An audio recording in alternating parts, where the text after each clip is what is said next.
মৌলভীবাজারের বন্যা পরিস্থিতির আরও খবর জানাতে এবার যোগ দিচ্ছেন সহকর্মী তুহিনুর রশিদ। তুহিন, পানি কতটুকু কমলো দ্বিতীয় দফা বন্যার পরে? মানুষ কি বাড়িঘরে ফিরতে শুরু করেছেন কিনা, আর রাস্তাঘাটের পরিস্থিতি কেমন দেখা যাচ্ছে?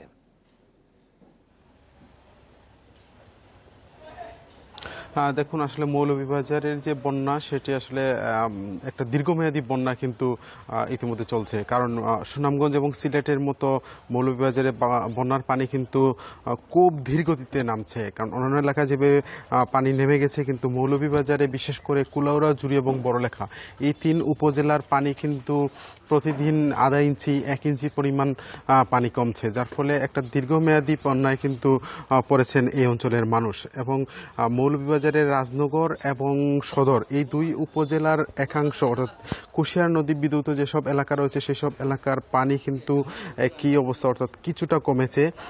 আর যে বিষয়টি হচ্ছে, আসলে এখানে গতকাল পর্যন্ত মৌলভীবাজার জেলা প্রশাসনের তথ্য মতে প্রায় 3 লাখ মানুষ কিন্তু এখনো পানিবন্দী অবস্থায় আছেন। পাশাপাশি এখানে যে বাড়িঘরগুলি, রাস্তাঘাটগুলি এগুলিও কিন্তু ডুবন্ত অবস্থায় আছে। গ্রামীণ হাট বাজারগুলি সেগুলিও কিন্তু পানির নিচে আছে। এবং মৌলভীবাজারে গতকাল বিকেল পর্যন্ত প্রায় 7,500 মানুষ কিন্তু আশ্রয় কেন্দ্রগুলিতে তারা অবস্থান করছিলেন। তবে পানি কিছুটা কমায় কিন্তু আমরা দেখেছি যে যেসব মানুষ আশ্রয় কেন্দ্রে গিয়েছিলেন তারা কিন্তু তাদের বাড়িঘরে ফিরতে শুরু করেছেন। এবং বাড়িঘর যেহেতু এখনো বেশিরভাগ বাড়িঘরই কিন্তু পানির নিচে আছে।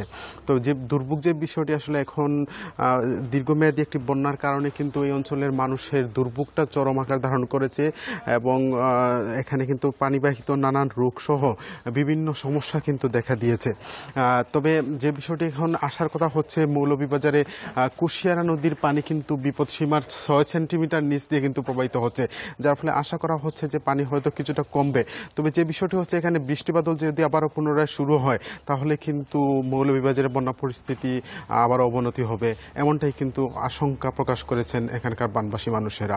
এই ছিল আসলে আমার কাছে মৌলভীবাজার থেকে বন্যা পরিস্থিতির সর্বশেষ তথ্য। বন্যা পরিস্থিতির খবর মৌলভীবাজার থেকে জানাচ্ছিলেন সহকর্মী তুহিনুর রশিদ।